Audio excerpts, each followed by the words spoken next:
Gold, trusted gold buyers. మీరు తాకట్టు పెట్టిన బంగారాన్ని విడిపించి ఈ రోజు ఉన్న మార్కెట్ ధరకు కొనబడను. నమస్కారం, వెల్కమ్ టు ఐ డ్రీమ్. ధర్మ మార్గం విత్ విజిత కార్యక్రమానికి స్వాగతం. ప్రస్తుత రోజుల్లో మనకి మంచి మంచి మాటలు చెప్పే పెద్దవాళ్ళు చాలా వరకు దూరంగా ఉండటం జరుగుతోంది. కొన్ని సందర్భాల్లో మనం దూరం చేసుకుంటున్నాము, కొన్ని సందర్భాల్లో నిజంగా చెప్పేవాళ్ళు ఉంటే బాగుండు అనుకున్నా కూడా లేకుండా ఉండే పరిస్థితులు చూస్తున్నాం. మరి అలాంటి పెద్దవారు మన ముందుంటే మరి వాళ్ళతో మాట్లాడి మంచి విషయాలు తెలుసుకునే ప్రయత్నం అయితే మనం చేస్తే బాగుంటుంది కదా. అందుకని చెప్పి ఈరోజు నేను చేస్తున్న ఈ చిన్న ప్రయత్నం, ప్రస్తుతం మనతో పాటు ఉన్నారు 109 బాబా అని మనం ఎంతో ముద్దుగా పిలుచుకునే బాబాజీ. ఇప్పుడు 109 కాదండి, 110 సంవత్సరాల్లోకి వచ్చేశారు. ఆయనే సంత్ సదానందగిరి బాబాజీ. బాబాజీతో మాట్లాడి మరిన్ని మంచి మంచి విషయాలు మరొకసారి అడిగి తెలుసుకునే ప్రయత్నం అయితే చేద్దాం. నమస్కారం బాబాజీ. జై గురుదేవ్. ఎలా ఉన్నారు బాబాజీ?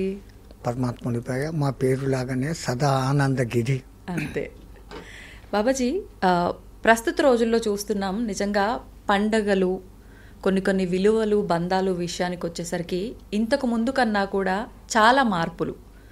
అంటే ఈ పండగల పేరుతోటే మన బంధాలు, బంధుత్వాలు కలిసి అందరూ ఒక దగ్గర జరుపుకోవటము, ఇవి కొనసాగించడం కోసమే ఏర్పడ్డాయేమో అనేది ఎక్కువగా మనకు కనిపిస్తూ ఉంటుంది, శాస్త్రాలు ఆచారాలు పక్కన పెడితే. కానీ ఇప్పుడు వస్తున్న విధానం చూస్తుంటే అలా లేదు.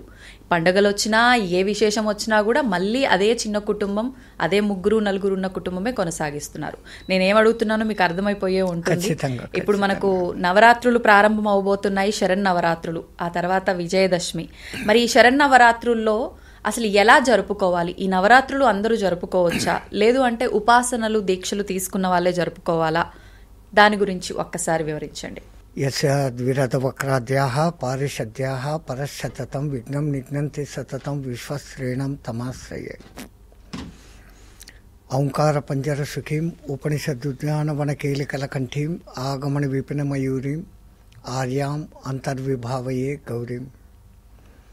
ఓం పరబ్రహ్మ పరమాత్మనే నమః. జగదుత్పత్తి స్థితి ప్రళయకరాయ బ్రహ్మ హరిహరాయ త్రిగుణాత్మనే మమ కౌతుకాని దర్శయ దర్శయ దత్తాత్రేయ నమ తంత్రిణీ సిద్ధి కురుకురు స్వాహ.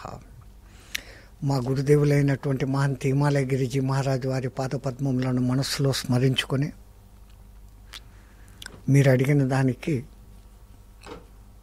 అసలు మీ తెలుగులో మాటలు, భావాలు ఎంత గొప్పగా ఉంటాయంటే, ఎంతో సింపుల్గా పండుగ చేసుకో అంటారు పెద్దలు.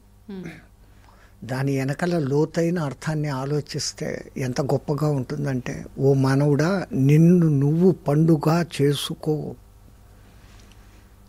ఒక పండు కావాలా అంటే చెట్టు ముందు పువ్వు వేస్తుంది, మొగ్గ వస్తుంది, మొగ్గ పువ్వు అవుతుంది.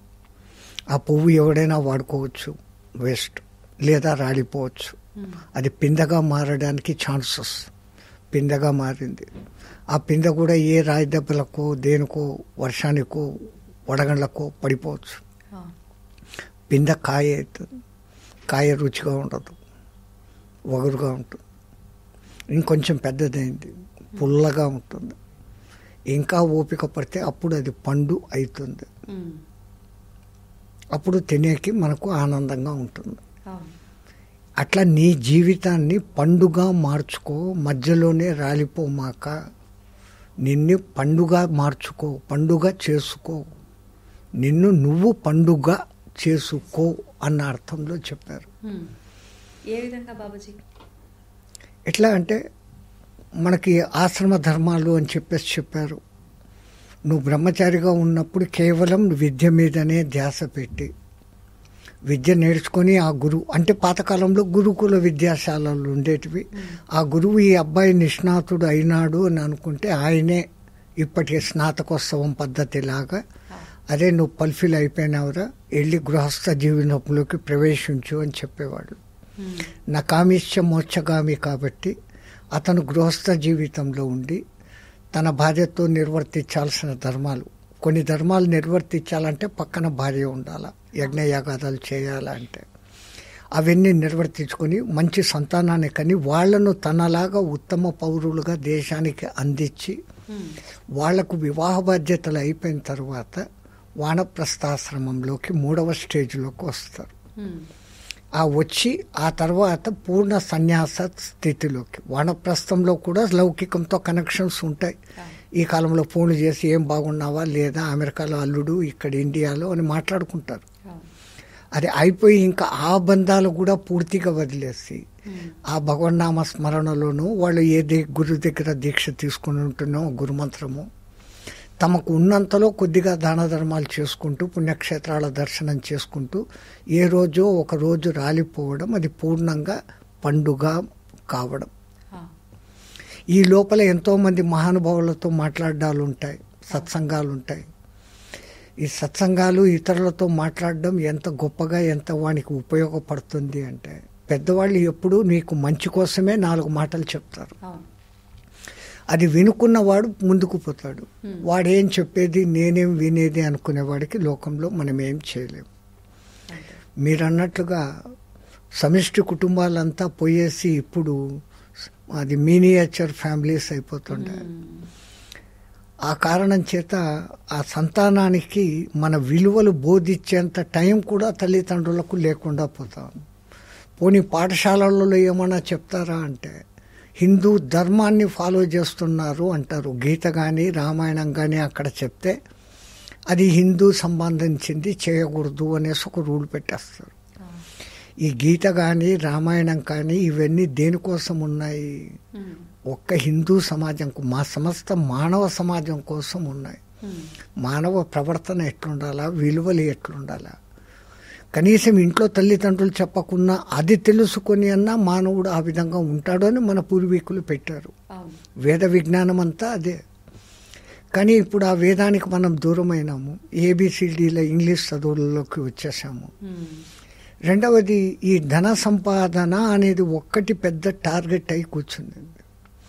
దేవుడు మనిషిని సృష్టించాడు, మనిషి ఈ డబ్బును సృష్టించాడు. ఇప్పుడు ఈ డబ్బు ఇటు మనిషిని అటు దేవుణ్ణి కూడా సృష్టిస్తాడు.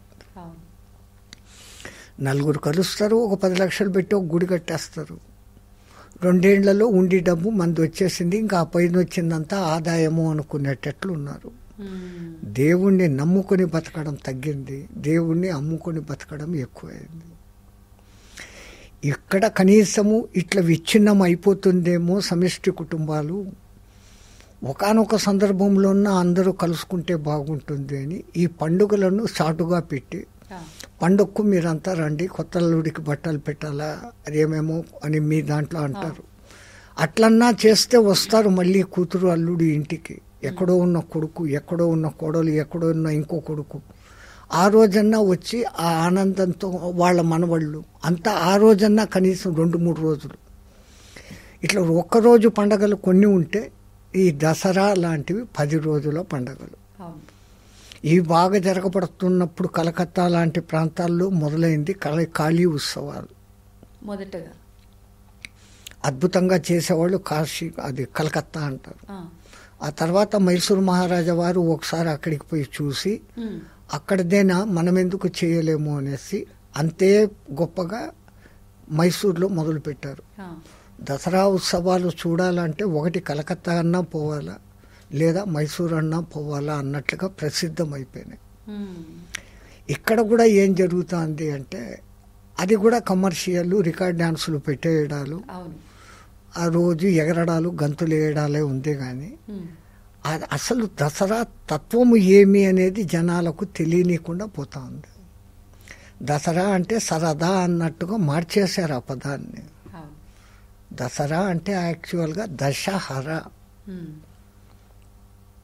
రాముడు దశకంఠుణ్ణి చంపాడు అని అంటారు. బయటికి రాముడు దశకంఠుణ్ణి చంపాడు. మనలో కూడా 10 దుష్ట గుణాలు ఉన్నాయి, అది ఎప్పుడు ఉంటాయి. అవి పోగొట్టుకునే దానికి దసరా అంటే మనస్సుతో 4 రకాల పాపాలు చేస్తుంటాం. అసలు మీరు ఎప్పుడైనా గంగా స్నానానికి వెళ్తే అక్కడ పండా ఉంటాడు. అది చెప్తాడు, నేను మంత్రం చదివితేనే నీకు పుణ్యము, నువ్వు గంగలో మునిగితే ఏం వాడు డబ్బుల కోసం ప్రయోజనం లేదు అంటాడు. సరే, అయినా ఆవిడ చెప్పే మంత్రం చాలా బాగా చెప్తాడు. నమో గంగాయై విష్ణు పాదోద్భవాయై శివ జటాజూట సంప్రవృద్ధాయై దశహరాయై గంగాయై స్వాహ అని చెప్పి 3 మునకలు వేయరా అంటారు. అంటే మొదటి ఈ 3 మునకలు మనో వాక్ కాయములకు సంబంధించినటివి. మనస్సు ద్వారా 4 రకాల పాపాలు. దశహరాయే అంటే 10 రకాల నా పాపాలు. మొదటి మునక వేసినప్పుడు మనస్సుతో చేస్తున్న పాపాలు ఈర్ష, ద్వేషం, అసూయ, పగ. ఈ 4 మనసుతో ఈ 4 మనస్సుతో. అవి కడిగే తల్లి దాన్ని హరించు అని. రెండవది కాయము ద్వారా శరీరం, హింస చేయడము, అబద్ధాలు ఆడడము, పరస్త్రీ పరపురుష గమనము. అది స్త్రీ పురుషుడు ఎవరైనా ఆపోజిట్ సెక్స్తో కలవడం, తన వాళ్ళు భార్యాభర్తలు కాని వాళ్ళతో కలవడం, ఇది దేహంతో చేసే పాపం. ఇంకా నోటితో చేసేది అబద్ధ సాక్ష్యాలు చెప్పడం, తన్ను తాను పొగుడుకోవడం, ఇతరులను విమర్శించడం. ఈ మొత్తం కలిపి 10 పాపాలు మానవుడు ఎప్పుడు ఏదో ఒక రూపంలో చేస్తూనే ఉంటాడు. వీటిని హరింపచేయి తల్లి అని ఆ గంగలో మునుగుతాం. అట్లా అదే రావణుని చంపడము అంటే, రాముడు రావణుని చంపడం అంటే సాంకేతికంగా రామనామస్మరణ ఎప్పుడైతే చేస్తూ ఉంటామో మనలోని ఈ దశ గుణాలను ఆ రాముడు ఆ దశకంఠుణ్ణి చంపినట్లు చంపుతాడు అని. దశముఖుడు అనలేదు ఆయన్ను, దశకంఠుడు అన్నారు. అంటే ఇది మనలో నుంచి వచ్చే భావాలే కదా. ఈర్ష, ద్వేష, పగ, ప్రతీకారం, లేదా అబద్ధాలు ఆడడం, దొంగ సాక్ష్యాలు చెప్పడం, హింస చేయడం, ఇవన్నిటికీ ఎక్కడ ప్రతీకలు వస్తాండే? మన వాయిస్. ఎదుటివాడు అన్నాడు, వాడిని కొట్టాలి. వాడు అన్నాడా లేదా అని విచక్షణ చేసుకునేది లేదు. ఎవడో వచ్చి నాతో అన్నాడు, ఆయన అట్లా అన్నాడు అని వెంటనే వాడి మీదకి యుద్ధానికి వెళ్ళిపోవడం, విచక్షణ వాడుకోవడం లేదు. అంటే ఇక్కడ ఏది చేసినా ఈ శబ్దము, మాట అనే దాని నుంచే వస్తున్నాయి ఇవన్నీ. తో ఆ మాట మీద కంట్రోల్. పెద్దవాళ్ళు ఏ పండగ పెట్టినా వాటి వెనకల ఎంతో అర్థాలతో, ప్రతి పండగ ఆ పర్టికులర్ సీజన్లో వస్తుంది. ఆ సీజన్లో పండే పండ్లు, ఫలాలు ఆ ప్రతీకలుగా ఆ పండగలకు ఉంటాయి. ఇప్పుడు వినాయక చవితి, నవరాత్రులు మొన్ననే జరిగాయి. ఆ వినాయకుడిని చూసి మనం ఏం నేర్చుకోవాలి? ఏదో గణపతి పాప మోరియా అంటాము, అరిచేస్తాము, తీసుకొని పోయి మోదక ప్రియ అంటాము, పాటలు పాడతాము, ఎత్తి నీళ్ళలో కలిపేస్తాం. అది రంగురంగుల విగ్రహాలు చేసేసి పర్యావరణానికి హాని చేస్తాం. అది కాదు వాళ్ళు పెట్టిన ఉద్దేశం. నువ్వు అసలు గణపతిని చూసి గణపతిలాగా నువ్వు ఉండేకి ట్రై చేయరా అని వాళ్ళు పెట్టారు సాంకేతికంగా. గణపతి ఎలా ఉంటాడు? నోరు కనపడదు, ఇంత పొడుగు తొండం, ఏకదంతంతో ఉంటాడు, ఇంత చాటంత చెవులు, ఇంత పెద్ద బాణ కడుపు, అంతటి తేజోమూర్తి అయిన తెల్లటి ఆ మహానుభావుడికి నల్లటి ఇంత చిన్న ఎలక వాహనం. ఏమర్థమైంది మనకు? అంటే ఇతరులు చెప్పింది ఎక్కువ విను, శ్రద్ధగా మాట్లాడకు, మాటలు తక్కువ మాట్లాడు. నువ్వు తక్కువ మాట్లాడినప్పుడే ఎక్కువ వినగలుగుతావు. నువ్వు మాట్లాడుతా ఉంటే ఎదుటివాడు ఏం చెప్తున్నాడో చాయిస్ ఇవ్వకపోతే. కాబట్టి హియర్ మోర్, జాదా సునో కమ్ బాత్ కరో, ఆ మాట. రెండవది ఏకసంధ్యాగ్రాహ్యంగా ఉండు. ఒక్కదాంతో రెండో దాంతో డౌట్ లేకుండా ఏకతొండంతోనే ఉంటాడు. అంటే రెండోది థింకింగ్ లేకుండా కాన్సన్ట్రేషన్గా నువ్వు ఏకసంధ్యాగ్రాహ్యగా మారు అనే సూచన. అంటే 2-3 రకాల ఆలోచన ధోరణి లేకుండా ఒకే రకంగా ఒకటి అనుకోగానే రెండవది వస్తుంది మనకు ఆలోచన. ఆ చెప్పేది వినేటప్పుడు సరిగ్గా వింటే రెండో ఆలోచన రాదు, అర్థం అయిపోతుంది విషయం. ఈ అర్థం కానప్పుడు అట్లనా ఇట్లనా అన్న మాట వస్తుంది. ద్వైతం ఉండకూడదు, అద్వైతంగా ఉండాలా అని చెప్పేదానికి ఈ తొండం సూచిక. అట్లాగనే ఇంత పెద్ద బాణ కడుపు. ఒకడొక మాట మనతో అంటాడు ఇంకోని గురించి, వెంటనే ఆడికిపోయి వాడికి చెప్పామంటే వాడికి ఈడికి మధ్య జగడం. సరే వాడు అన్నాడు, ఆడదాకా వాడతా ఆయనకే పోనీలే, నా ద్వారా ఎందుకు, నేను పెట్టుకుంటా, నా కడుపులో పెట్టుకుంటా అనుకుంటే అయిపోయింది. అట్లా భక్తులు చెప్పే విన్నపాలన్నీ తనలోనే పెట్టుకొని కడుపులో దాచుకునేందుకు అంత పెద్ద పొట్ట. నువ్వు కూడా అలా ఉండు. ఇతరులు చెప్పింది బాగా విను, నువ్వు అర్థం చేసుకో. నువ్వు మళ్ళీ ఇతరుల గురించి చెడ్డగా చెప్తే ఇది ఇక్కడ పోయి అంటించుకో, అంతా నీలో పెట్టేసుకో. అందుకే రహస్యం అంటూ ఏదన్నా తెలిస్తే ఆ రహస్యాన్ని నీకై నువ్వు బయట పెట్టద్దు. అది ఏ పొద్దు ఒక దినం అదే బయటపడుతుంది. ఇక్కడ ఒక చిన్న కథ ఉంది. ఎక్కడో ఒక రాజు దగ్గర ఒక మంచి సేవకుడు, రాజుకు ఆయన అంటే బాగానే ఇష్టం. ఆ సేవకుడు రాజు అంటే ధన ప్రాణాలు అర్పించడానికి సిద్ధం. కానీ రాజుగారికి ఒక కూతురు ఉంది. ఆ కూతురు ఎవడో పనికిమాలినోడితో లవ్లో పడింది. వాళ్ళిద్దరూ ఏకాంతంగా ఉండగా ఈ అబ్బాయి చూశాడు. ఒకవేళ అది రహస్యం, అది వెంటనే చెప్పేస్తే ఏమవుతుందో, రహస్యం చెప్పకూడదని నా గురువు నాకు అన్నాడు అనేసి ఆ అబ్బాయి చెప్పకుండా గమ్మున ఉండిపోయాడు. కానీ ఆ అబ్బాయి చూసినాడు అన్న సంగతి ఈ అమ్మాయికి కనిపెట్టేసింది, రాజకూతురు. ఇంకా తన పరువు వీడిపోయి మా నాన్నకు చెప్తాడేమో అని ముందుగానే నాన్న దగ్గరికి పోయి, వాడు పరమ చండాలుడు, నేను తోటలో కూర్చుంటే నా చేయి పెట్టి లాగేదానికి ప్రయత్నం చేశాడు, నువ్వు వాడిని ఎట్లయినా చంపేయాలా అంటే తన రహస్యం బయటపడకూడదు. ఉన్నది ఒకటే కూతురు, కొడుకులు లేరు, ఆయన చంపేదానికి ఇష్టం లేదు. వాడు శక్తిమంతుడు, బలవంతుడు, బుద్ధిమంతుడు. ఇంకా అమ్మాయి మాటను కాదనలేక ఒక కషాయవాడి దగ్గరికి పోయి రహస్యంగా, రాజు రేపు పొద్దున్న నేను పంపించి ఎవరిని ముందు పంపిస్తాను వాడిని తల నరికేయి అనేసి అంటాడు. రాజు చెప్పాడు కదా అని ఆయన ఒప్పుకుంటాడు. రాజు ఆయన ఆమెకు డబ్బులు ఇస్తాడు. ఈయన మరుసటిని ఈ అబ్బాయి పొద్దున్నే రాగానే, ఒరే నేను పలానా చోటికి నిన్ను పంపిస్తున్నాను, అక్కడికి పో, అతను నీకు ఒక వస్తువు ఇస్తాడు, అది తీసుకొని రా అంటాడు. రాజు చెప్పిన అడ్రస్కు ఈయన పోతా ఉంటే దారిలో ఒక సన్యాసి కనపడి, నాయనా నీ మొహ లక్షణం చాలా బాగుంది, 4 మంచి మాటలు నీకు చెప్పాలనుకున్నాను, కూర్చుంటావా అన్నాడు. ఆయనకు పెద్దోళ్ళు చెప్పిండారు, పెద్దలు ఏది చెప్పినా కొంచెం శ్రద్ధగా విను అని. ఒక గంట లేటుగా పోతే ఏమైందిలే అనేసి ఆయన చెప్తున్న మాటలు వింటూ కూర్చున్నాడు. ఈ రాజుగారికి ఆ కషాయవాడి దగ్గర నుంచి కబురు రాలే, ఇంకా వాడు రాలే, నేను చంపలేదు అన్న సంగతి లేదు. తల తీసుకొని వచ్చి తెమ్మని చెప్పాడు, తేలేదు. ఇంకా రాలేదు ఏమని చెప్పేసి ఈ రెండో అబ్బాయిని పంపాడు. అంటే రాణిగాని ఆ అమ్మాయి గారి ప్రేమికుడిని అడిగిపోయాడు, నేను ఫలానా చోట ఒక పని చెప్పాను, అయిందా లేదా కనుక్కొని రా పో అని పంపాడు. ఈయన పోయాడు. ఈడే మొదట లోపలికి వచ్చినాడు అని తలకాయ నరికేశాడు.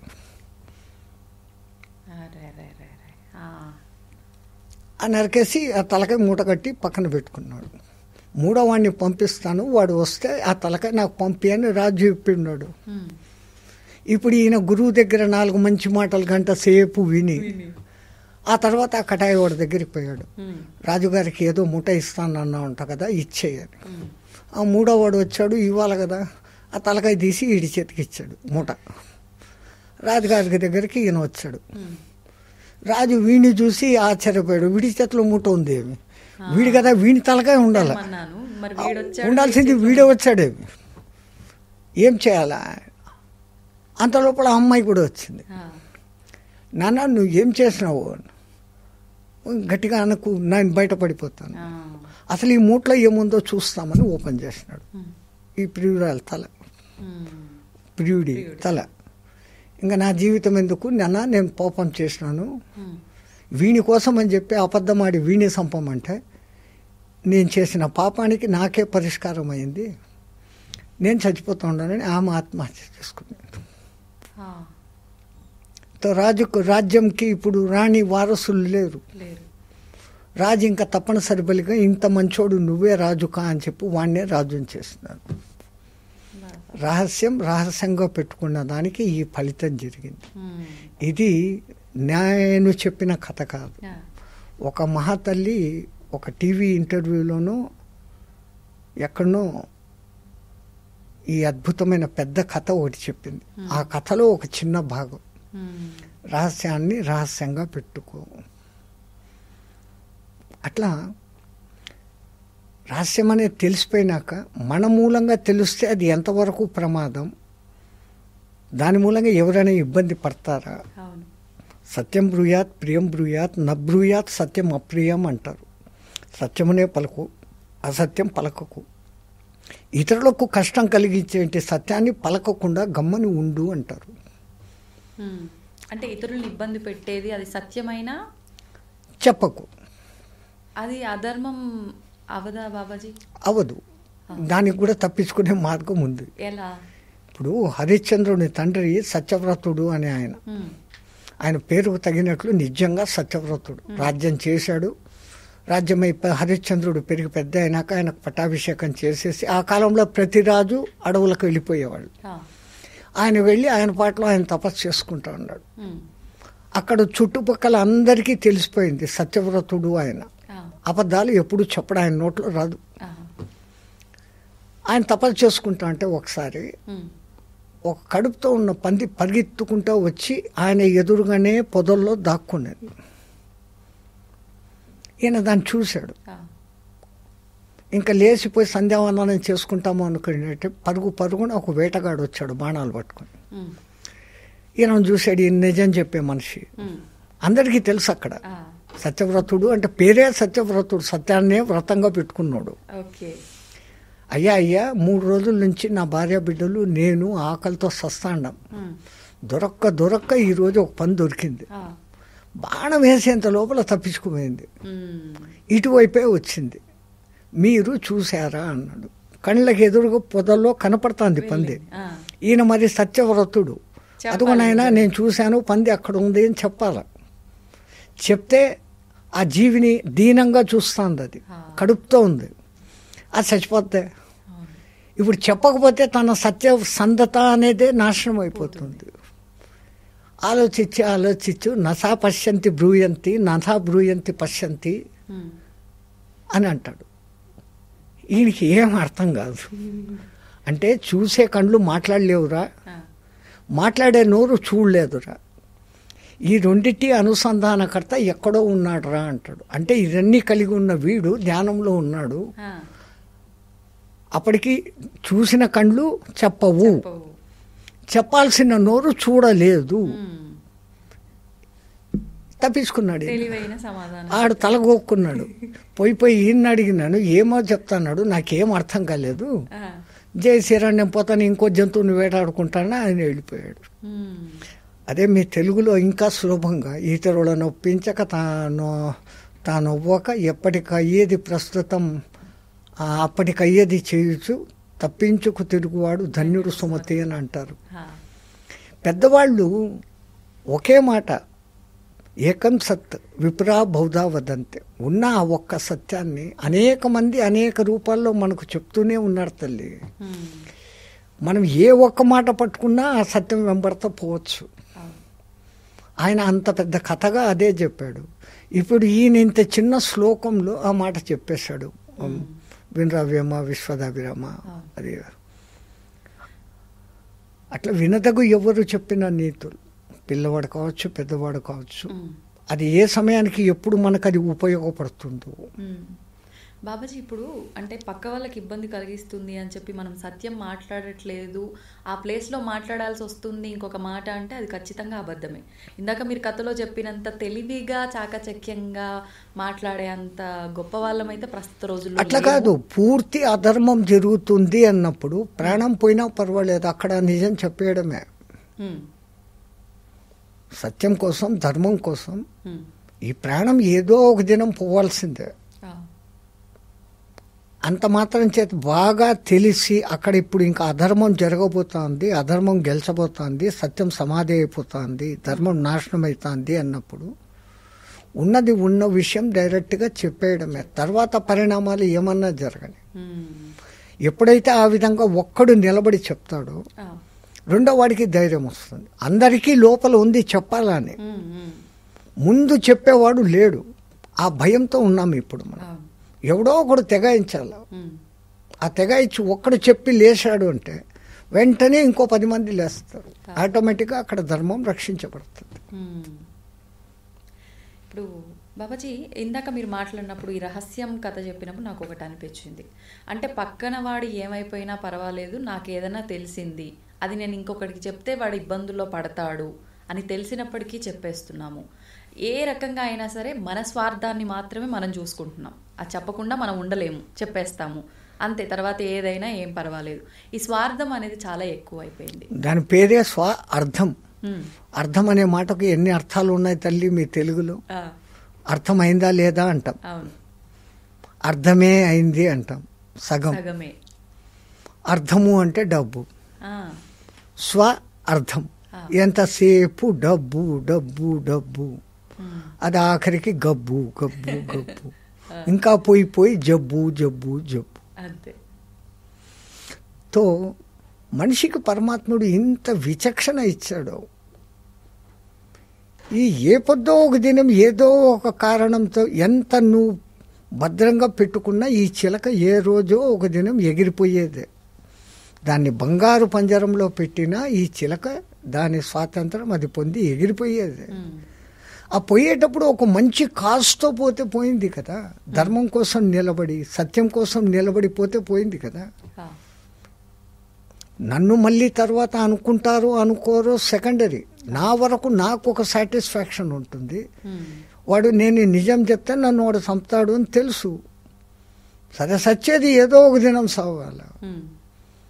ఇప్పుడు ఇట్లా చచ్చిపోతే సరిపోయింది. మారీచుడు అదే అంటాడు కదమ్మా రామాయణంలో. రావణాసుడు వచ్చి నా కోసం ఈ సాయం చేయి అంటే, నువ్వు ఎవని గురించి అడుగుతాడావు? రా అనే అక్షరంతో మొదలయ్యే రత్నము రథము అనే మాట పేర్లు వింటేనే నాకు భయం అయిపోతుంది. ఒక్క బాణంతో నన్ను ఇన్ని 1000 కిలోమీటర్లకు తోసి కొట్టేశాడు చంపకుండా. అంత శక్తిమంతుడు వాడితో ఎందుకు పెట్టుకుంటావు నువ్వు అంటే, మరి నువ్వు వాడిని శక్తిమంతుడు అంటాడావు, నా మాట వినకపోతే నేను ఇక్కడనే చంపేస్తాను అంటాడు. ఆయన అంటే నీ చేతిలో సచ్చే బదులు ఆ రామబాణంతో సస్తే మోక్షమణం వస్తుంది, నేను పోతానని చెప్పేసి వస్తాడు. తెలుసు తనకి ఇంకా ఎట్లా చచ్చిపోతానని చెప్పేసి తెలిసి ఇప్పుడు తను మోక్షం పొందాడే కానీ ఇంకోటి కాలే. అది ఉండేది. ధర్మ సూక్ష్మాలు చాలా విచిత్రంగా ఉంటాయమ్మా. పైకి అది అర్థం కాదు, ఇది క్లాసా అనుకుంటాం, కానీ దాన్ని వివరించి లోపలికి తడిచి చూస్తే ఎంతో అద్భుతమైన సత్యాలు ఉంటాయి. ఇట్లాంటివన్నీ ఉన్నాయి కాబట్టి ఆ రామాయణాన్ని నలుగురికి చెప్పండ్రో బాబు అంటాం. కనీసం రామాయణం చదివితే ఇట్లాంటివన్నీ తెలుస్తాయి. ప్రాణం వానికి తెలుసు మారీచుడికి, ఎట్లా నా ప్రాణం ఇప్పుడు పోతుంది, ఈ పోయేది ఈ దుర్మార్గుడి చేతిలో పోయే బదులు ఆడికిపోతాను. ఇప్పుడు మీరు అన్నారు అంటే జబ్బు ప్రాణము ఇవన్నీ కూడా, అంటే ఈ ప్రాణాన్ని నిలబెట్టుకోవడం కోసం ఉన్నన్నాళ్ళు ఆరోగ్యంగా ఉండడం కోసం రకరకాల విధానాలు ఇప్పుడు పెద్దవాళ్ళు చెప్తూ వస్తున్నారు. అందులో ముఖ్యంగా తీసుకుంటే శ్వాస. మన శ్వాసని మన కంట్రోల్లో ఉంచుకోగలిగితే, ధ్యాస దానిపై పెట్టగలిగితే మన ఆరోగ్యం చక్కగా ఉంటుంది అని చెప్పి ఎంతో మంది చెప్తున్నారు. ఈ మధ్యకాలంలో మనం పుస్తకాల్లో కూడా చూస్తూ ఉన్నాం. ఒక్కటి కాదమ్మా, ఈ శ్వాస అన్న ఒక సబ్జెక్టు పేరుకు 2 అక్షరాలే కానీ ఎంత శక్తివంతమైందంటే, మానవుడు పుట్టినప్పటి నుంచి చనిపోయేంత వరకు ఈ శ్వాస మీదనే బతుకుతున్నాడు. కానీ కేవలం ఇది బతికేందుకు కోసం కాకుండా ఈ జన్మ అయిపోయినాక ఇంకో జన్మ ఉంది అని నమ్మేది మన సనాతన ధర్మం. జన్మలు లేని స్థితి రావాలని కోరుకోవడం కూడా సనాతన ధర్మంలోనే ఉంది. అనేక జన్మలు ఉన్నాయి. ఈ జన్మల పరంపర ఈ జన్మతోనే నేను కడసారి జన్మ చేసుకోవాలా అనుకునేది అందరి సనాతన ధర్మం. ఇంతో అంతో టచ్ ఉన్న ప్రతి ఒక్కడికి ఈ కోరిక ఉంటుంది. దాన్ని చేయాలా అంటే ఏదన్నా ఒక యజ్ఞము, పూజ, ఒక మంచి కార్యము ఏం చేయాలన్నా కానీ ఈ శరీరం అనేది భద్రంగా ఉండాలి. శరీరమాద్యం ఖలు ధర్మ సాధనం అంటారు. ఈ శరీరం నాది బాగుంటే నేను ఏ పూజలైనా చేస్తాను, ఏ సాధనాలైనా, ఏ యోగాసనాలైనా వేయగలుగుతాను. ఈ శరీరం నాకు సహకరించకపోతే నేనేం చేస్తాను? ముందు ఈ శరీరం సహకరించాలంటే దానికి అందాల్సినంత ప్రాణశక్తిని అందింపచేయడం. శ్వాస తీసుకొని వదలడం అంటే కేవలం ఊపిరితిత్తుల దాకా పోతుంది. ఈ సైంటిస్టులు అంటారు చెడు రక్తం అక్కడికి వస్తుంది, తను కార్బన్ డైఆక్సైడ్ని అక్కడ ఎక్స్చేంజ్ చేసుకొని ఆక్సిజన్ తీసుకొని ఇది శరీరంలో ఉండే మిగతా కండరాలకు, నరాలకు అన్నిటినీ అక్కడ మళ్ళీ ఆక్సిజన్, కార్బన్ డైఆక్సైడ్ తాను తీసుకుంటూ ఆక్సిజన్ సప్లై చేస్తూ ఉంది అనే సైంటిస్టుల రూపకంగా చెప్పుకొని వస్తాను. ఊపిరితిత్తుల వరకే వస్తుంది అని అంటారు. కానీ ఈ ఊపిరితిత్తుల్లో నుంచి శుభ్రపడిన గాలి నఖశిఖ పర్యంతరం తిరుగుతుంది రక్తం రూపంలో. మళ్ళీ ఆ రక్తంలో కూడా ఏముంది? గాలి ఉంది. రక్త కణము అంటే ఆ కణంలో హిమోగ్లోబిన్ ఉంది, మైటోకాండ్రియా ఉంది, న్యూక్లియస్ ఉంది, న్యూక్లియోలస్ ఉంది, ఇన్ని పదార్థాలు ఉన్నాయి. ఆ మైటోకాండ్రియా అనే చోట మీకు ఆక్సిజన్ ఛాంబర్ ఉంటుంది. అంటే ఈ శరీరంలోకి మొత్తం అంతా పోతుంది. ఒక్కసారి తీసుకున్న ఈ గాలి దశ ప్రాణాలుగా మారుతుంది. ప్రాణ, అపాన, వ్యాన, ఉదాన, సమానాలు అనే ప్రధాన వాయువులు 5, నాగ, కూర్మ, కృకుర, దేవదత్త, ధనుంజయాలు అనే ఉపవాయువులు 5. ఈ ఉపవాయువులు మన కనురెప్పల ఆర్పేకి, ఎక్కుళ్లకు, తేన్పులకు, వీటికి అది ప్రచోదయం అవుతుంది. ఆడవాళ్లలో బిడ్డను బయటికి తోసేందుకు, పురుషులలో ఎజాక్యులేషన్ జరిగేందుకు ధనుంజయ వాయువు కంఠంలో ఒకటి మట్టుకు అది మిగిలిపోయి ఉంటుంది. మిగతా 4 వాయువులు పనిచేస్తూ ఉంటాయి. డెప్యుటేషన్. ప్రాణం అనేది ముఖంలో ఉంది. ఎందుకుంది? ఇక్కడ కళ్ళతో చూడడం, చెవులతో వినడం అనే అతి ప్రధానమైనటువంటి జ్ఞానేంద్రియాలకు సంబంధించిన అన్నీ ఇక్కడే ఉన్నాయి. కళ్ళు చూస్తున్నాం, చెవులతో వింటున్నాం, నాలుక రుచులు తెలుసుకుంటున్నాం, శ్వాసిస్తున్నాం. అక్కడ ఆ శ్వాసలో వాసనలను గమనిస్తున్నాం. శబ్దాల్లో మంచివా చెడ్డవా, దృశ్యాలలో మంచివా చెడ్డవా. ఇంత తెలిసే మన పూర్వీకులు ఎప్పుడూ ఒక శాంతి శ్లోకంలో భద్రం శృణుయామహదేవ భద్రం పశ్యేమాక్షర బిజయజత్ర, నా చెవులు ఎప్పుడూ మంచినే వినుగాక, మా కండ్లు ఎప్పుడూ మంచినే, మా నా అనే స్వార్థత లేదు. సనాతన ధర్మంలో నా అనే మాట లేదు. మా కండ్లు ఎప్పుడూ మంచినే చూడుగాక, మా చెవులు ఎప్పుడూ మంచినే వినుగాక, నా శరీరము ఆరోగ్యవంతంగా ఉండి దేవతలకు హితమైన పనులను నేను చేసేదను గాక. స్వస్తిన ఇంద్రో వృధశ్రవ స్వస్తిన పూషా విశ్వవేద స్వస్తిన స్థాజో అరిష్టనేమి. ఓం శాంతి శాంతి శాంతి. ఆది భౌతిక, ఆది దైవిక, ఆధ్యాత్మిక మూడింటికి శాంతి కలుగుగాక అన్నటువంటి అర్థంలో ఆ శాంతి మంత్రాలు పెట్టినారు మన వాళ్ళు. తో అంతటికి కారణభూతమైనటువంటి ఈ శ్వాసను మనము గుండెల వరకే అని కాకుండా మన పూర్వజ్ఞానులు అసలు ఇవి మన 6 గ్రహాలకు లింకుతో ఉన్నటువంటి 6 చక్రాలు మనలోనే ఉన్నాయి. శనిగ్రహం మూలాధారం దగ్గర, శుక్రుడు ఆజ్ఞా చక్రం దగ్గర, ఇట్లా గ్రహాలకు చెప్తారు లింకులు. ఇవి ఇంటర్నల్ ఆర్గాన్స్ను తమ కంట్రోల్లో పెట్టుకొని ఉంటాయి. నిజమైనటువంటి విశ్వశక్తి బ్రహ్మరంధ్రం నుంచి మనకు వస్తూ ఉంది.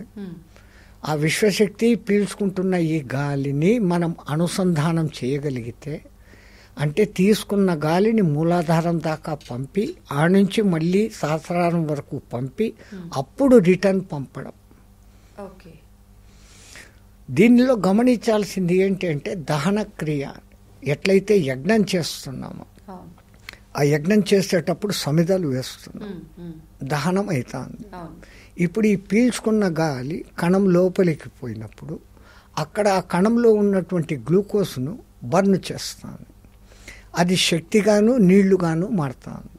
కార్బన్ డైఆక్సైడ్ అని 3 విధాలుగా ఈ అక్కడ దహన క్రియ జరుగుతుంది ప్రతి కణంలో. ఆ జరగబట్టే మన బాడీ టెంపరేచరు 98.4లో స్థిరంగా ఉంటుంది. దీన్ని స్థిరపరిచేదానికి కూడా మన బాడీలో ఉన్న ఈ ఉచ్ఛ్వాస నిశ్వాసాలలో చంద్ర సూర్య నాడులు, ఒకటేమో శీతలం, ఒకటేమో ఉష్ణం. ఈ 2 సమతులితోష్ణ స్థితిలో ఉన్నప్పుడే మనిషి 98.4 డిగ్రీస్లో ఉంటాడు ఆరోగ్యం. తో టెంపరేచర్ బడగయా జై శ్రీరామ్, టెంపరేచర్ తగ్గింది జై శ్రీరామ్. తో ఈ రెండిటిని వేటిని ఎట్లా వాడుకుంటే బాగుంటుంది, ఈ లోపల ఈ అంగాలను మేనేజ్ చేసేది ఇంకేదో కనపడనిది ఉంది అని మన వాళ్ళు గమనించి మూలాధార స్వాదిష్టాన చక్రాలు అనే చక్రాలను కనిపెట్టినారు, నాడులను కనిపెట్టినారు. ఇంకా అప్పటి నుంచి ఈ శ్వాసను అక్కడికి పంపడం అనే విధానం ఎట్లా, మనకేమో సైన్స్ చెప్పేది మనం పీల్చుకుంటే ఈడి వరకే వస్తాను, కానీ సాధన చేసినప్పుడు ఈ వాయువును మూలాధారానికి పంపగలం. మూలాధారం దగ్గర నుంచే మనకు ఇడా పింగళ నాడులు చాలు అవుతాయి. అది మళ్ళీ ఇక్కడికి స్వాధిష్టానానికి వచ్చినప్పుడు ఒక లింక్ అవుతుంది, మళ్ళీ అక్కడి నుంచి పైకి వచ్చి మణిపురానికి వచ్చేటప్పటికి ఒక లింక్ అవుతుంది. హెలికల్ స్ప్రింగ్ అనే ఒక నాగబంధం లాగా ఉంటుంది లోపల. దీన్ని గుర్తించే ఆ జీన్స్ కూడా నాగబంధం లాగా ఉంటుంది. కాబట్టి ఈ ఇడా పింగళలు నాగబంధంగా ఉంటుంది. కాబట్టి మన పూర్వీకులు ఎక్కడైనా గుళ్ళో పోయి నాగప్రతిష్ఠ చేయి, పూజలు చేయి అంటారు. సో నువ్వు దాన్ని చూస్తున్నావు అంటే నీ లోపలి జీన్స్ను, నీ లోపలి ఈ ఇడా పింగళ నాడుల నడవడికను నువ్వు చూస్తున్నావు అని. ఆ నాలెడ్జ్ వాళ్ళు అది ఎట్టెట్లా కనిపెట్టినారో అమ్మా. ఇప్పుడు మిషన్లు ఉండి వీళ్ళు కనిపెట్టలేకపోతున్నారు, కానీ వీళ్ళకి తెలియదు లేదు అంటున్నారు. ఒకప్పుడు దేవతల చిత్రాల వెనకల ఒక పెయింటర్స్, చిత్రకారులు రంగులు వేస్తే వాళ్ళ ఎదురుగా వెనకల తేజో విలయం ఉంది అని మనం ప్రార్థనలు, పూజలు, మంత్రాలు, మనిషి వెనకాల లైట్ ఏముంటుంది, లైట్ పెడితే ఉంటుంది అనేసి మనల్ని ఎగతాళి చేశారు. వాడు క్లియర్టీనో ఎవడో రష్యన్ శాస్త్రవేత్త ఆ క్రెమ్లిన్ అని ఒక కెమెరాతో ఫోటో తీసి ఆరాను ఫోటో తీశాడు, బ్లాక్ అండ్ వైట్తో. ఆ జర్మన్ శాస్త్రవేత్తలు దాన్ని బాగా డెవలప్మెంట్ చేసి కలర్ ఫోటోగ్రఫీ తీసినారు.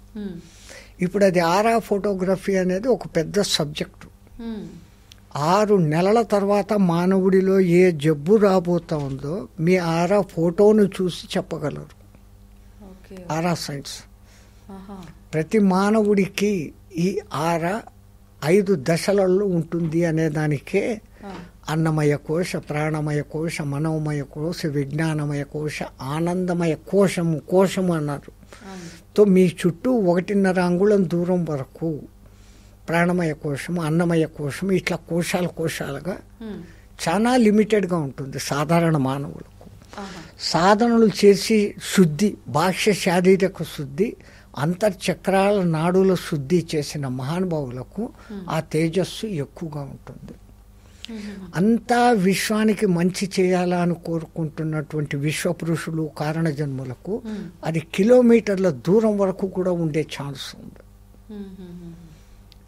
ఈ ఆరా టెక్నాలజీ గురించి నా అదృష్టం కొద్దీ ఎప్పుడో మహారాష్ట్రలో తిరుగుతున్నప్పుడు డాక్టర్ అనూప్జీ అనేసి ఒక మహానుభావుడు ఉన్నాడు. ఆయన డెంటల్ డాక్టర్. ఆయనకేదో జబ్బు చేస్తే డాక్టరు ఏమేమో వైద్యాలు చేయించుకున్నాడు, తగ్గలేదు. ఎవరో వండుకొని దత్తోపాసన చేస్తే బాగుంటుంది అని అంటే దత్తోపాసన చేయను మొదలుపెట్టాడు. చేస్తూ ఒక దత్త గురువు దగ్గరికి రాను పోను మొదలుపెట్టాడు. అక్కడికి పోయినప్పుడు ఆ ఆశ్రమాన్ని విజిట్ చేసేదానికి ఒక ఆయన వచ్చాడు. ఈ గురువుగారు ఇంత శక్తిమంతులు, మీరు అనుమతిస్తే మీ ఆరా ఫోటో తీస్తాను, ఇక్కడ ఎంత ఆరా ఉందో అని. అట్లా ఈయనకు ఆరా గురించి అప్పుడు తెలిసింది. తెలిసినాక దీని లోతుపాతులు ఏంటి, ఈయనకు పళ్ళు నొప్పి ఇట్లుంది, ఇంకో ఇన్ని రోజులకు తగ్గుతుంది అని ఆ ఫోటో తీసి చెప్పాడు ఆయన. నీకు రావడమే 3 ఏళ్ల కింద వచ్చింది, నువ్వు పట్టించుకోలేదు, ఈ పొద్దు ఇంత విపరీతం అయిపోయింది, ఇన్ని నెలలకి ఇది తగ్గపోతుంది అన్నాడు. నాకు వచ్చిన సంగతి తెలుసు, ముందు కొంచెం ఉన్న సంగతి తెలుసు. ఈయన ఎట్లా చెప్పగలిగాడు రంగుల ఫోటో చూసి అని దాని మీద ఇంట్రెస్ట్ కలిగింది. ఆయన కూడా సైంటిస్టే కాబట్టి, డాక్టర్ కాబట్టి కంప్యూటర్లలో దాన్ని సమాచారం అంతా కనుక్కొని అసలు ఆ కెమెరాలు ఎక్కడ దొరుకుతాయి, దాన్ని డెవలప్ చేసే సాఫ్ట్వేర్, హార్డ్వేర్ ఏమేమో ఉంటాయి. అది స్నేహితుల సహకారంతో అట్లా ఇట్లా చేసి కొని దాన్ని స్టడీ చేసి తాను బాగు చేసుకున్నాడు ముందు. ఇప్పుడు అది ఆ ఫోటోలు తీసి దాని మూలంగా అందరికీ సజెషన్లు ఇస్తాడు. ఆయన మళ్ళీ తమాషా ఈ ఇంగ్లీష్ మంత్రులు సజెషన్ చేయడు, ఆసనాలు వేయి, ప్రాణాయామాలు చేయి. ఈ ప్రాణాయామము అనే ఈ వాయువు ఎక్కడ ఇప్పుడు నీకు నాకు మధ్య అదే ఉంది తల్లి. ఈ మాటకే మన పూర్వీకులు ఎంత జ్ఞానము, అంతశ్చ నారాయణ, బహిశ్చ నారాయణ, అంతర్బహిశ్చ మధ్యశ్చ నారాయణ, ఊర్ధ్వశ్చ నారాయణ, అధశ్చ నారాయణ. ఇంకా లేనిది ఎక్కడ? గాలి. పరబ్రహ్మం అని చెప్పేదానికి ఉదాహరణ అదే. అది ఉంది కానీ ఉందా లేదా కళ్ళకు కనపడదు. ఉంది, అది మనలోకి వచ్చిపోతూ ఉంటేనే మనం వింటున్నాం. అది రావడము రాకుండా పోయిందా జేసీరాం, వచ్చి లోపలే ఉండిపోయిందా జేసీరాం. ఎందుకంటే టోటల్ కార్బన్ డైఆక్సైడ్ అయిపోతుంది, అది కూడా ఉండలేం మనిషి. రెండు పక్కల అదే. దాని గురించిన నాలెడ్జ్ గురించి అసలు దీన్ని ఎట్లెట్లా శ్వాసిస్తే ఏమేం జరుగుతుందని ఒక్కొక్క ద్రష్ట మహర్షి తన జీవితం అంతా ప్రయత్నం చేసి అదిగో ఇట్లా తీసుకొని ఇట్లా వదిలితే ఈ క్రియ. దీంట్లో 1:4:2 అనేది సహజమైన నిష్పత్తి కుండలిని యోగంలో కుంభకం చేసే ఒక క్రియా విధానం. అంటే 1 అనే సంఖ్య కౌంట్ చేసేంత వరకు లేదా ఔం అని నువ్వు అనుకున్నప్పుడు ప్రశాంతంగా నిదానంగా, అంటే ఇదంతా కలిపి 1 సెకండ్. 1 సెకండ్ నువ్వు తీసుకుంటే 4 సెకండ్ల వరకు కుంభించి 2 సెకండ్లు వదిలేంత లోపల వదిలేయి అనేది 1:4:2 అనే ఒక నిష్పత్తి. అంటే ఇప్పుడు 10 కౌంట్ చేస్తూ గాలి తీసుకున్నావు, అప్పుడు 40 కౌంటింగ్ చేసేటప్పుడు దాన్ని కుంభించాలా, అంటే హోల్డ్ చేయాలి. 20 కౌంటింగ్లు చెప్పేంత లోపల దాన్ని వదిలేయాలి. Fast recharging. ఈ తావు విధానం అని ఒకటి ఉంది. వాళ్ళ సిస్టమ్ ఎట్లా అంటే 4:4:4:4 అని 4 4లు అంటారు. అంటే 4 చెప్తూ 1 2 3 4 అంటూ గాలి పీల్చుకోవడం. ఇది చెప్పడం సులభంగా ఉంది కానీ అట్లా ఎవరు ఆ నెంబరింగ్ చెప్తూ చేయరు. చేస్తే 4 అని చెప్పాం, ఆ 4 అని అనుకుంటూ బంధించడం, 4 అంటూ వదలడం, వదిలేసినాక మళ్ళీ 4 చెప్పేంత వరకు తీసుకోకుండా పోవడం. అంటే మా కుంభక సాధనలో కూడా కుంభకం పూరకము, రేచకము, కుంభకము, బాహ్య కుంభకము అని అంతర్కుంభకము అని అంటే, అంతర్కుంభకం అంటే లోపల బంధించాం, బాహ్య కుంభకం అంటే ఒక్కసారి గాలి వదిలేసినాక గాలి తీసుకోకుండా ఉండడం.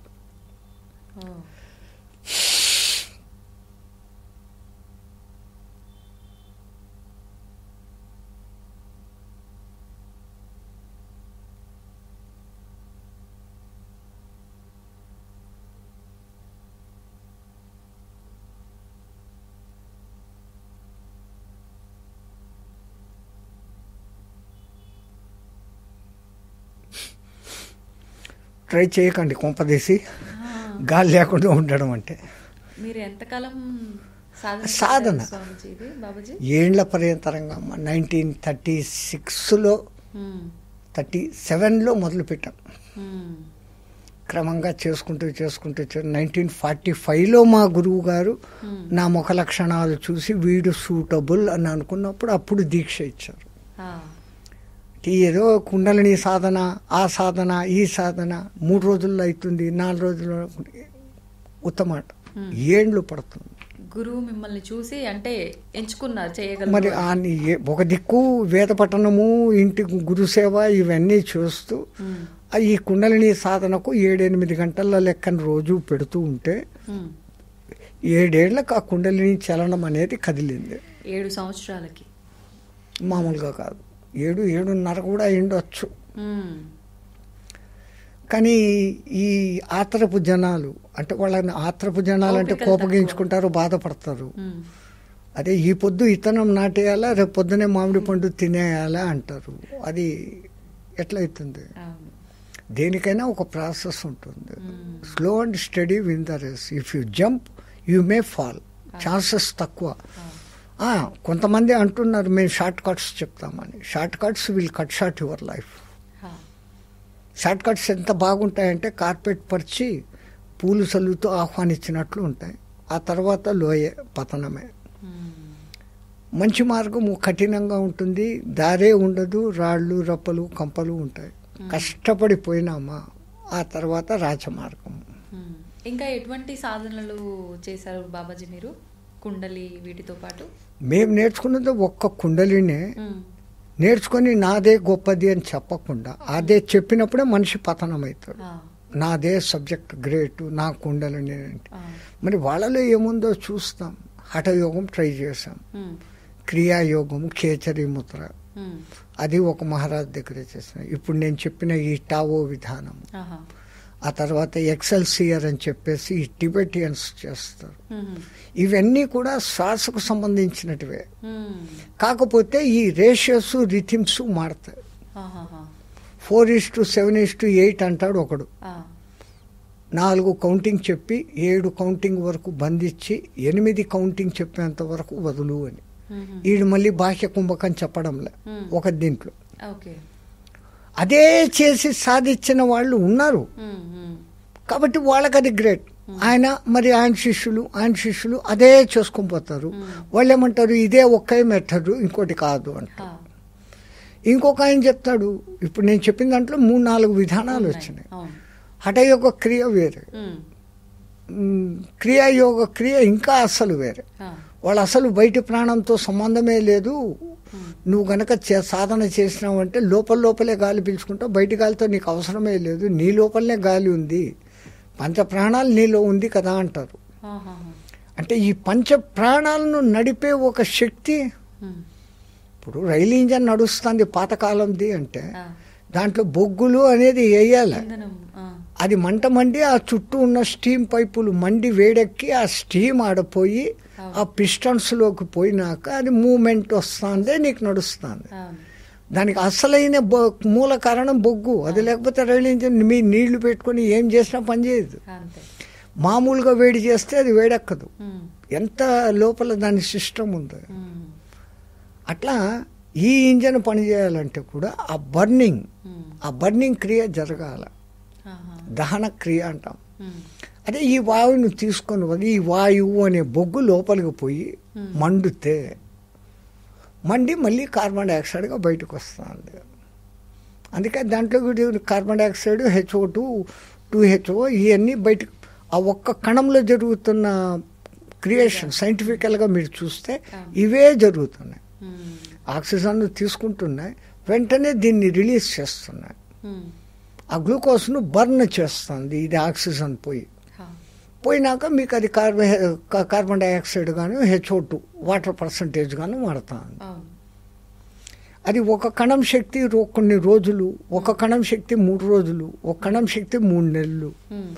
ఆ డిఫరెంట్ వేరియేషన్ను బట్టి ఆ కణాల శక్తి దానికి ఎంతెంత ఆక్సిజన్ చేరాలి, ఎక్కడ చేరాలి. దీన్ని దృష్టిలో పెట్టుకొని మన పూర్వీకులు ఆ గాలిని ఇక్కడికి పంపుతున్నాను అనే భావనా శక్తితో ఆ ఏరియాకు పంపడం. ఏ సాధన అయినా దీని వెనకాల డిపెండెన్సీ ముందు భావన.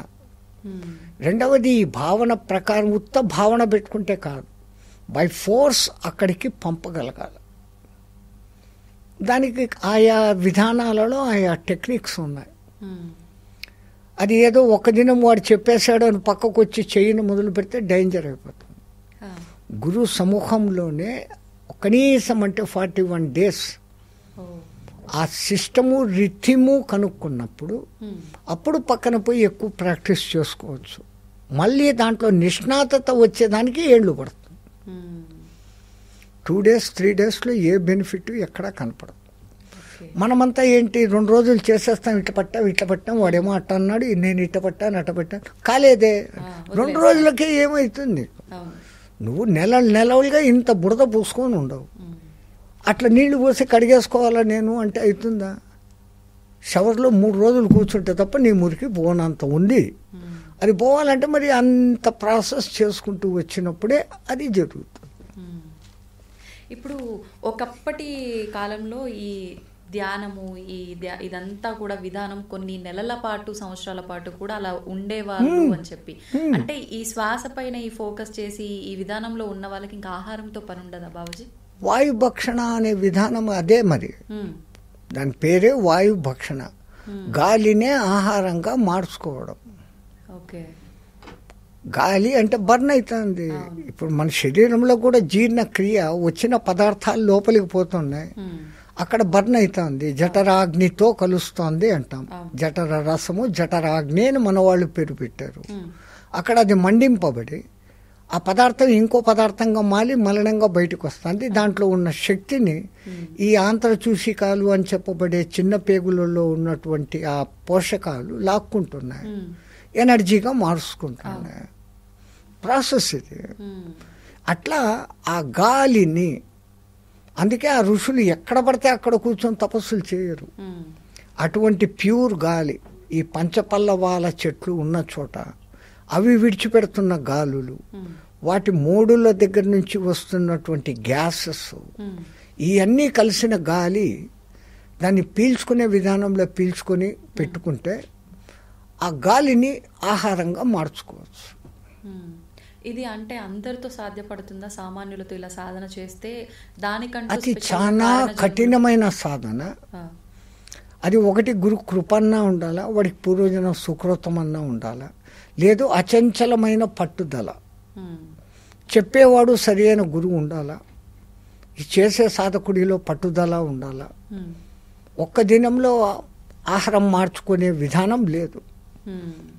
దానికి ప్రాసెస్, ఈ కుంభకాన్ని ఎక్కువ కాలం చేయగలిగిన సాధన చేసి ఆ తర్వాత దానికి సంబంధించిన కొన్ని మంత్రాలు ఉంటాయి. ఆ గాలికి సంబంధించినటువంటి తర్వాత మన యజ్ఞంలో హవనం చేసేటప్పుడు, హవిస్సులు వేసేటప్పుడు చదివే కొన్ని మంత్రాలు, ఆ మంత్రాల రిథమాటిక్తో చదివినప్పుడు ఈ షట్చక్రాలలో ఉన్న దళాలు వైబ్రేట్ అవుతాయి. ఒక్కొక్క దళంలో ఒక్కొక్క అక్షరం, 50 అక్షరాలు మనకున్నాయంటే మనకి 50 దళాలు ఉన్నాయి. మూలాధారంలో 4, 6, 10, 12, 16, 2 అన్నీ కలిపితే 50 అవుతాయి. 50 మనకు అక్షరాలు. ఈ మంత్రాలు అని చదివినప్పుడు ఆయా పెటల్స్ కదులుతాయి. ఇప్పుడు పియానో కానీ హార్మోనీ కానీ ఒక రిథమాటిక్లో పడిగినప్పుడు మీకు సుస్వరమైన సంగీతం వినపడుతుంది. అందుకే ఆ మంత్రాలు ఆ ఇదిలో ఉంటాయి. అప్పుడు ఆ విధంగా చదివినప్పుడు ఆ వైబ్రేషన్స్ అనేది వస్తాయి. ఆ వైబ్రేషన్స్ కళ్ళకు కనపడవు, అవి స్ప్రెడ్ అయ్యి ముందుకు పోతాయి. అవి ఎక్కడికి టచ్ కావాలనో అక్కడ టచ్ అవుతాయి. వీళ్ళు నా జీర్ణాశయంలో ఇప్పుడు నేను పీల్చుకున్న గాలి నాకు అవసరమైనంత ఆహారంగా అగుగాక అనే ఒక సంకల్పం, అదే థాట్. ఏది కూడా భావన ముందు ముఖ్యం. అందుకే అమ్మవారి పేరు భావనాగమ్య. బయట ఎక్కడా వెతికితే లేదురానైనా నీ లోపలనే ఉంది. బాహ్యముఖ సుదుర్లభ అంతర్ముఖ సమారాధ్య అనేది ఇందుకు, ఈ వెనకల కారణాలు ఇవి. నీ లోపలికి నువ్వు వెతుక్కుంటే అనంతమైన ప్రపంచం ఉంది, అనంతమైన గెలాక్సీలు అన్నీ ఇక్కడనే ఉన్నాయి. నువ్వు చూడగలిగిన దృష్టితో చూస్తే లోపలికి పోయే కొద్ది ఏ విధానంలో ఏ సాధన ఎట్లా చేస్తే అది అట్లా నీకు ఫలితం ఇస్తుంది. ఉండాల్సిందే నీకు అక్కడ టోటల్ ట్రస్ట్. గాలి పీల్చుకుంటే ఆహారం అవుతుందా అనే డౌట్గా చేస్తే ఏమి లేదు. సంశయాత్మ వినశ్యతి అని భగవానుడు కృష్ణ భగవానుడు భగవద్గీతలో చెప్పేసినాడు. అనుమానం పెనుభూతం. అవుతుందా కాదా, ఏమో అయిపోయింది. ఈ డౌట్, అనుమానం అనేది లోపల దూరితే దానంత భయంకరమైంది ఇంకోటి లేదు. ఎక్కడో ఒక చోట ఒక పెద్ద కోటీశ్వరుని కొడుకున్నాడంట. ఆడొక దినం నిలువుట అద్దం, వాళ్ళ ఇంట్లో పెద్ద పెద్ద అద్దాలు, ఆ నిలబడి షోక్గా డ్రెస్ వేసుకున్నాడు. ఇట్లా చూసుకుంటున్నాడు, అట్లా చూసుకుంటున్నాడు, రుద్దుకుంటున్నాడు. నీళ్లు దప్పికైంది. సర్వెంట్ని కేకేశాడు, నీళ్లు తెచ్చాడు. ఆ నీళ్లు కూడా స్టైల్గా అద్దంలో ఇట్లా ఎత్తి తాగితే ఎట్లుంటుంది చూసుకుంటా అని ఇట్లా అద్దంలో చూసుకుంటా తాగుతాడు. వీడికి వెనకల గోడ మీద ఒక బల్లి ఉంది. ఆ బల్లి జారింది. వీనికి అద్దంలో ఎట్లా కనపడుతోంది, ఆ బల్లి తన నోట్లో పడింది అనుకున్నాడు. తాగుతున్నప్పుడు అక్కడ వెనకల బల్లి పడింది, అది పరిగెత్తిపోయింది. తో ఇసుకోకేసాలేదు. వీడికేం కనపడుతుంది, అద్దంలో ఇట్లా తాగుతున్నాడు. ఆడ అది పడింది, ఈడి ఇట్లా ఈ నీటి ధారతో పట్టి తన నోట్లో పడింది అనుకున్నాడు. 10 రోజులు అయిపోయింది, డౌన్ అయిపోతాడు మనిషి. ఉంది లోపలికి వెళ్ళిపోయింది, బలిపోయింది. బల్లి ఎక్కడో కూరలో పట్టినే విషాహారము, చచ్చిపోయినారు ఇంతమంది అంతమంది అంటారు. మరి నేను ఏ పొద్దు పోతాను అనుకుంటున్నాడు. చెప్తాన్నాడు వాళ్ళ నాయన ఏం రే నువ్వు డోల్లోకి నవ్వుతా లేదు, ఆనందంగా లేవు, డౌన్ అయిపోతాడు. What is this? నేను బల్లిని మింగేస్తున్నాను. ఆయన పెద్ద పెద్ద డాక్టర్లను పిలిపించి ఆ వామిటింగ్స్ అది ఇది ఏమేమో చేస్తున్నారు. మింగింటే కదా నిజంగా బయటకు వచ్చేకి రాలే. ఆఖరికి ఆ కోటీశ్వరుడు నా కొడుకును బాగు చేస్తే నా ఆస్తిలో సగం రాసిస్తాను అన్న. అప్పుడు ఒక ఆయన వచ్చి మానసిక వైద్యుడు, అసలు ఏమినైనా ఏ రోజు మింగినా ఈ పొద్దుకు 15 రోజులు అయింది, అడిగి కూడా పోయి ఉంటుంది కదా. లేదు బల్లి విషయం నేను చచ్చిపోతాను. ఆ బల్లి ఎట్లుంది? చిన్నదండి, ఇంతే ఉంది.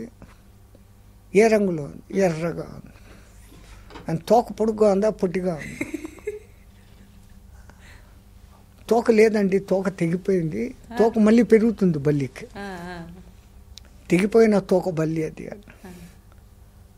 ఇట్లా ఏదో మాటల్లో పెట్టాడు. అది మాటల్లో పెట్టేసి రేపు నేను ఒక పూజ యజ్ఞం చేసి నా మంత్రశక్తితో నీ కడుపులో నుంచి ఆ బల్లిని బయటికి తెస్తాను, నువ్వేం భయపడమాక అన్నాడు. అబ్బా అనుకున్నాడు. వీడొక్కడే నమ్మాడు నేను బల్లిని మింగినానంటే. ఎవడు చెప్పినా నమ్మడం లేదు. ఎక్స్రేలు తీసినాం రా, బల్లి లేదురా లోపల అని ఎక్స్రేలు చెప్తాండారు, ఎవరు ఏమేమో చెప్తాండారు. ఈడు మట్టుకు నేను నా కళ్ళతో నేను చూసిన మింగేసిన, మీరు లేదంటారేంది? ఇంత మాట్లాడిచ్చి ఎంక్వైరీ చేసుకున్నాడు. ఆ బయటికి పోయినప్పటి నుంచి ఎతికి ఆ ఎర్రగా ఇంతుండే ఒక బల్లిని తోక తీసేసి తెచ్చుకున్నాడు. దాన్ని పిడికెట్లో పెట్టుకున్నాడు. మరుసటి దినం చెప్పాడు కదా రేపు నేను మంత్రమంతా చేసి వస్తాను అని. ఏదో వామిటింగ్ అయ్యే ఒక మెడిసిన్ వానికి తాగిపించాడు. ఆడు వాంతి చేయంగానే ఈ బల్లిని దాంట్లో పడేసాడు. చూసావా, బల్లిని తీసేస్తున్నాడు. నువ్వయ్యా గురువు అంటే చూడు, వీళ్ళు ఎవ్వరూ నమ్మలే. హ్యాపీ. ఇప్పుడు వానికి బల్లి పోయింది అన్నాక జీవం వచ్చింది, అంతే, అనుమానం పోయింది. తో సంశయాత్మ వినశ్యతే. అంటే పెద్దవాళ్ళు ఏ సామెత చెప్పినా కూడా దాని వెనకాల వాళ్ళ జీవిత అనుభవం, జీవితాలు 7-8 జనరేషన్లుగా ఇది ఇట్లే జరుగుతుంది, ఇది ఇక్కడనే వస్తుంది అని చూసి ఆయా గుళ్ళల్లో సూర్యుడు లోపల కిరణాలు పడుతున్నారు అంటే అక్కడ గర్భగుడిలో ఆ విగ్రహం అక్కడ పెడితే సరిపోతుంది అని దాని చుట్టూ గుడి కట్టారు. సో దట్ ఆ కిరణాలు ఆ రోజుకు అక్కడ వచ్చి పడతాయి. Calculated mind. ఈ గ్రహణాలు ఎప్పుడు వస్తున్నాయి అనేది వాళ్ళు మరి ఎట్లా చెప్పారు? ఏ టెలిస్కోప్లు చూడకుండా దానికి ఒక కథ అల్లి చెప్పారు. రాహుకేతువులు అనేసి అమృతపానం చేస్తుంటే నరికారు, అందుకని వాళ్ళు వచ్చి పడతారు. ఇది కథగా చెప్పారు. అసలేంటి బాబాజీ వాస్తవం? కానీ ఈ ఛాయ సూర్యుడికి చంద్రుడికి మధ్యలో భూమి అడ్డం వచ్చినప్పుడు అది పౌర్ణమి రోజు మాత్రమే మీకు చంద్రగ్రహణం వస్తుంది. అట్లాగనే భూమికి సూర్యుడికి మధ్య చంద్రుడు వచ్చినప్పుడు సూర్యగ్రహణం వస్తుంది. అది సైంటిఫికల్. దీన్ని వాళ్ళు కనిపెట్టి ఒక కథగా రాహుకేతువులు అనే ఒక కథగా రాహు పట్టాడు కేతువు పట్టాడు అనేసి ఒక కథగా పెట్టి ఆ రోజుల్లో ఈ పని చేయండి ఈ పని చేయకూడదు అని జాగ్రత్తలు చెప్పి చేశారు. ఎందుకంటే చంద్రుడి నుంచి మనకు కొన్ని వేవ్స్ వస్తున్నాయి. ఆటుపోట్లు, సముద్రపు ఆటుపోట్లు కారణం చంద్రుడే. అదే కనిపెట్టే మన పూర్వీకులు మానసో చంద్రోజాయత, మనస్సు చంద్రుడికి ప్రభావం చూపిస్తుంది. ఈ హత్యలు మానభంగాలు చేస్తున్న నేరస్తుల హిస్టరీ చూస్తే ఆ నేరాలు జరిగిన డేట్స్ ఎక్కువగా పౌర్ణమి, అమావాస్య. పౌర్ణమికి ఒక రోజు ముందు, పౌర్ణమి తర్వాత 3 రోజులు, అమావాస్యకి ముందు, అమావాస్యకి ఉస్కే బాద్ కా దిన్ తర్వాతి రోజు. అంటే అటు 3 ఇటు 3 రోజులు నేరాలు ఘోరాలు అన్ని, దొంగతనాలు, మానభంగాలు, హత్యలు అన్నీ కొన్ని వేల మంది ఆ దొంగల చరిత్ర అసలు ఏ రోజు జరిగింది అని క్యాలిక్యులేట్ చేసి చూస్తే ఈ 3 రోజుల్లో. సో చంద్రుడు ప్రభావం చూపిస్తున్నాడు అనేదానికి ఇది ఒక తార్కాణం. అట్లాగనే సూర్యుడి నుంచి మీకు అది బ్లాక్ స్పాట్స్ అనేసి సూర్యుడిలో ఉన్నప్పుడు 11 ఏళ్లకు ఒక్కసారి మన కమ్యూనికేషన్లన్నీ దెబ్బతింటండి. 150 కోట్ల కిలోమీటర్ 15 కోట్ల కిలోమీటర్ల దూరంలో ఉన్న సూర్యుడు ఆయన వేడి మనకి ఈ కరెక్ట్ పర్టికులర్ ఏరియాలో మనం ఉండబట్టి మనకి ఇది జరుగుతుంది. అది ప్రభావం ఉన్నట్లా లేనట్లా ఖచ్చితంగా ఆయన నుంచి వస్తున్న కిరణాలే చంద్రుని మీద పడి రిఫ్లెక్ట్ అయ్యి రాత్రిపూట ఔషధాలకు మొక్కలకు శక్తిని ఇస్తాండి. ఇప్పుడు ఆ ప్రభావితం మన పైన ఏ విధంగా అయినా చూపిస్తుంది, కానీ ఆ సమయంలోనే మనం ఆహారం తీసుకోకూడదు అని, బయట తిరగకూడదు అని, అంటే మనం బయట తిరగకపోయినంత మాత్రం ఎందుకంటే ఆ 15-20 నిమిషాల టయానికి ముందు నుంచే గ్రహపు ఛాయ అనేది మొదలవుతుంది. పట్టు విడుపు అంటారు. ఆ పట్టు స్నానము విడుపు స్నానము చేయమంటారు. అది ఏమిటో నైటే సామాన్యంగా గ్రహణాలు నైటే వస్తాయి, చంద్రగ్రహణాలు. సూర్యగ్రహణాలు పొగలే వస్తాయి. ఆ పట్టినప్పుడు శరీరం స్నానం చేస్తే యాక్టివ్గా ఉంటాం, నిద్ర పట్టదు. ఆ 3-4 గంటలు నిద్రపోకుండా ఆ తర్వాత విడుపు స్నానము అంటారు. అది చేసినాక మళ్ళీ నిద్ర పట్టదు, తెల్లారిపోతుంది. ఒక్క రాత్రన్నా నువ్వు జాగరణ చేసావు. అప్పుడు పెద్దవాళ్ళు ఏం చెప్తారు, ఆ శ్లోకం చదువు, ఈ మంత్రం చదువు అని ఏదో ఒకటి చెప్తారు. అది చేసుకుంటూ ఉంటాం. ప్యూరిఫికేషన్ అనేది జరుగుతుంది. మన భావనలు మేలుకొని ఉన్నా కానీ, మేలుకొని ఉంటే మనిషి బుద్ధి ఏంటి, ఏదో ఒకటి ఆలోచన చేస్తుంటాడు. Whether it is negative or positive, something అవసరము అనవసరము ఏదో ఒకటి చేస్తుంటాడు. వానికి ఈ పని ఈ భయం పెట్టి నువ్వు అప్పుడు ఈ మంత్రమే చదువు అంటే his concentration is only on that mantra. వాడు he will not get other thoughts. అట్లన్నా వాడిని ఒక్క దినం ఈ వీల్ నుంచి రాత్రి మేలుకోబెట్టి పెడతాం. ఎప్పుడూ నిద్రపోవడమే కాదు, ఎప్పుడూ భోంచేయడమే కాదు, అప్పుడప్పుడు ఉపవాసాలు ఉండటము, అప్పుడప్పుడు జాగారం ఉండడము శరీరానికి మంచిది అని వాళ్ళు కనిపెట్టి, మీరు ఈ శివరాత్రులు అది వస్తాయి కదా, మాస శివరాత్రి, ప్రతి నెల ఒక్కరోజు మేలుకో. ఏకాదశిలు 2 వస్తాయి, 2 రోజులు ఉపవాసం ఉండు. నిజంగా వీటిని పాలించిన వాడు ఎంత ఆరోగ్యంగా ఉంటాడు. ఏకాదశి అంతా తినకుండా మరుసదినం 12 గంటలకు అంటే 36 అవర్స్. అదే ఒక Japan scientist 36 hours fasting benefits అనేసి ఒక బుక్ రాస్తే వానికి నోబెల్ బహుమతి వచ్చింది. అది నమ్ముతున్నారు కూడా, అంటే టెక్నాలజీని నమ్ముతున్నారు. శంఖం నుంచి పోస్తే తీర్థం మనం చెప్తే కాదుగా. వాడు చెప్తే ఇంగ్లీష్ వాడు చెప్తే ఓకే, మనం చెప్తే లేదు. నేను మీకు ఇంతకు ముందు కూడా చెప్పాను, మన పూర్వీకులు భోజనానంతరం శతపథం గచ్చేయత్ అంటారు. భోజనం చేసినాక 100 అడుగులు నడువురా నాయనా అని. మనం 100 అడుగులు ఏడ నడుస్తున్నాం, తింటాం, కూర్చుంటాం. అదే ఇంగ్లీష్ వాడు వాక్ ఏ మైల్ ఆఫ్టర్ డిన్నర్ అంటే మటు ఖచ్చితంగా మైల్ దూరం పరిగెత్తు. అంటే వాళ్ళ మీద ద్వేషంతో కాదు, మన దాన్ని మనం నమ్మకుండా పోతున్నామే. మనకున్నంత విజ్ఞానము ఎక్కడా లేదు. ఏది చేసినా మన దాంట్లోంచి వాళ్ళు కాపీ కొట్టుకొని వచ్చి వాళ్ళు ఈ పొద్దు పెద్ద ఫేమస్ అయిపోతాడు. కనుక్కున్న మాత్రలు మందులు అన్నీ ఎక్కడి నుంచి, మూలికల నుంచే. ముందు మనదంతా మూలిక వైద్యము, ఆయుర్వేద వైద్యము. ఆయుర్వేదము అని దానికి పేరే పెట్టినారు. నీ ఆయుష్ను వృద్ధి చేసుకోవడం ఎలా, వేదం అంటే తెలుసుకోవడం. ఇలా ఉండు, ఇలా చెయ్యి అని చెప్పేది వేదం. ఆయు గురించి చెప్పేది ఆయుర్వేదం. ఎప్పుడొచ్చినా ఈ ఇంగ్లీష్ మంత్రులు, కొయినా మాత్రలు, కొయినా ఆకులు జబ్బు వస్తే ఆ వేడి నీళ్ళలో వాటిని కేవలం కషాయం చేసి తాగేస్తున్నాం, జ్వరాలు పోతూ ఉన్నాయి. ఇప్పుడు దాంట్లో నుంచి మీరు యాస్పిరిన్, డెస్పిరిన్, సిపిరిన్, ఆపిన్, మైసిన్, అన్ని సిన్ను, ఆ మాత్రల పేర్లు కూడా టెట్రామైసిన్, టెర్రామైసిన్, మైసిన్. మా పాపాన్ని మేమే మింగుతాడా అని మింగుతాడు. బాబాజీ, ఇప్పుడు మీరే అన్నారు, అంటే ప్రతి ఒక్కరు, యువత ఒక్కరే కాదు, ప్రతి ఒక్కరు కూడా టెక్నాలజీనే ఎక్కువగా నమ్ముతున్నారు. టెక్నాలజీ ఏదైతే ప్రూవ్ చేసిందో అదే వాస్తవం అనే ధోరణిలోనే వెళ్ళిపోతున్నారు. ఈ టెక్నాలజీకి మూలం ఎక్కడో మీరు పండి.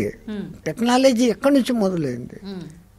అంత లోతుగా మేము ఆలోచించట్లేదు. ఇప్పుడు విమానం ఎగురుతుంది, పక్షిని చూశాడు, ఏమో కట్టుకున్నాడు, ఎగిరాడు, నా చేత కాదురా అనుకున్నాడు, దానికి ఒక యంత్రాన్ని సాధించాడు.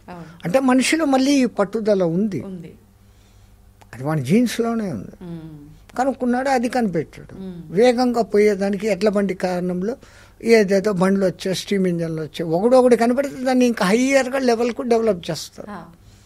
ఆ ఒక్క ప్లేన్ కనిపెట్టిన దగ్గర నుంచి ఇప్పటికి రాకెట్ల వరకు తయారైనాయి. కానీ మానవుడి వికాసానికే వాడు కనిపెడుతున్న ప్రతి ఒక్కటి వినాశనానికి పనికొస్తున్నాయి. అలెగ్జాండర్ నోబెల్ అనేవాడు వాళ్ళ నాన్న ఇద్దరు రాతి గనులలో పనిచేసేవాళ్ళు. మా నాన్న ఇంత కష్టపడుతున్నాడే, ఈ రాయిని సులభంగా పగలగొట్టే పద్ధతి ఏముంటే బాగుంటుంది అని అప్పుడు చైనీస్ మందుగుండు టపాకాయలు మాత్రమే ఉండేటి.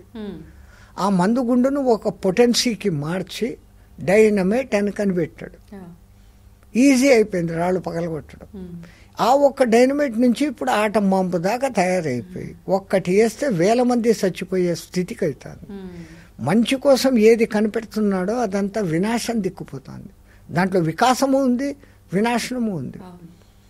మానవుడు ఎప్పుడు వికాసం వైపుకు చూడాలి కానీ వినాశం వైపుకు చూడడం లేదు. మీరు మొట్టమొదట వాడిన మాట స్వార్థము. ఆ స్వార్థము రాజకీయ నాయకులతో మొదలుకొని దేశ నాయకులతో ఉండబట్టి ఇప్పుడు ఇన్ని జరిగిపోతాడు.